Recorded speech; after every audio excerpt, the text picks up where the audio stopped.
থাকে। আমরা সেকেন্ড পেপারে আসি। ফার্স্ট পেপারে যা মোটামুটি 70% কাজ আমাদের শেষ। আর সেকেন্ড পেপারে এখন আমরা পড়াশোনা যা করার করবো আর কি, ওর পার্সেন্টের বেশি নেই। ওকে, সেকেন্ড পেপারে প্রথমে আমরা শুরু করবো থার্মোডাইনামিক্স নিয়ে। থার্মোডাইনামিক্স ওকে, বা তাপগতিবিদ্যা যেটাই বলি। থার্মোডাইনামিক্সে আমরা কী করবো, প্রথমে আমরা যে জিনিসটা বুঝবো সেটা হচ্ছে তাপের রূপান্তর। ওকে, আমরা জানি কি C/5 = F - 32/9 K-273/5। এই তিনটে জিনিস আমরা একদম মুখস্থ করে এই সূত্রটা দিয়ে আমরা লিখবো। যেমন একটা প্রথম বলছে 30 ডিগ্রি সেলসিয়াস তাপমাত্রায় ফারেনহাইট স্কেলে মান কত, আমরা সূত্র কি C/5 = F - 32/9। এখান থেকে 30 ডিগ্রি সেলসিয়াস মানে কি সি এর জায়গায় 30 বসাই দিব, তার মানে কি 530 C = F - 32/9। 6 নং 54 = F - 32। সুতরাং F = 86 ডিগ্রি ফারেনহাইট। শেষ। ওকে, এরকম কোন তাপমাত্রা কেলভিন ও ফারেনহাইট স্কেল একই পাওয়া যায়? 514.25 কেলভিন মুখস্থ করবা। সি ও এফ যে কত, -40 ডিগ্রি সেলসিয়াস। এগুলা হচ্ছে এসএসসির পড়াশোনা। সমআয়তন প্রক্রিয়া সিস্টেম কর্তৃকৃত কাজ গৃহীত অন্তস্থ শক্তি হলে ডি এর পরিমাণ। আচ্ছা, আমার সূত্রটা শোনো, dq = du + pdv। ওকে, dq = du + pdv। Plus minus কখন হবে এটা নিয়ে আমার সূত্রের নোটে আমি বিস্তারিত লিখছি, ওইটা নিয়ে কথা বলবো না। কথা যেটা নিয়ে বলবো সেটা হচ্ছে যে অন্তত যদি বলে সমষ্ণ প্রক্রিয়া মানে তোমার সিম্পল কথা, সমষ্ণ প্রক্রিয়া মানে টি স্থির। ওকে, সমষ্ণ প্রক্রিয়া মানে আমার সোজা কথা আমার সূত্রগুলো যাবে। এটার নাম কি? আদর্শ গ্যাসের সূত্রগুলো যাবে। আচ্ছা, আমি বললাম রুদ্ধতাপীয় বললে তার মানে কি তাপ স্থির, মানে কি এটা 0।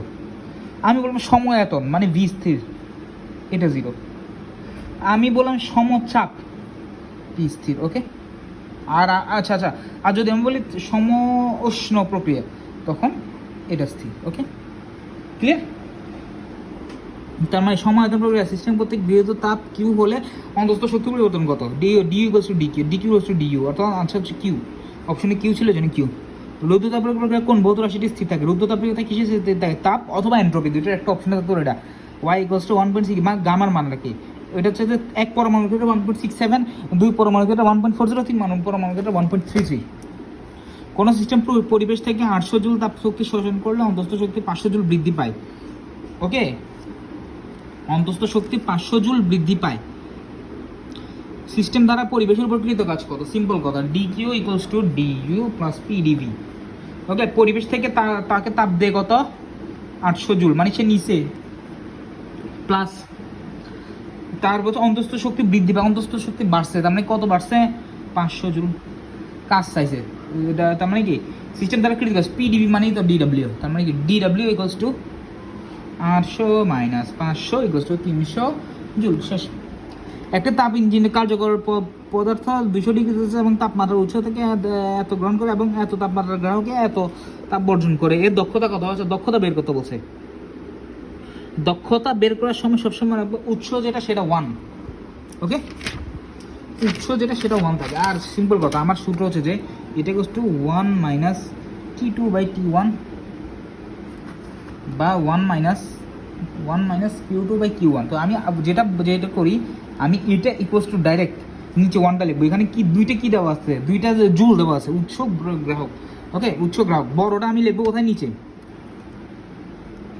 বড়টা, এরপর উপরে বড় মাইনাস ছোট, উপরে বড় মাইনাস ছোট। 1000 - 1000 কত? প্রশ্ন কত? 600। ওকে।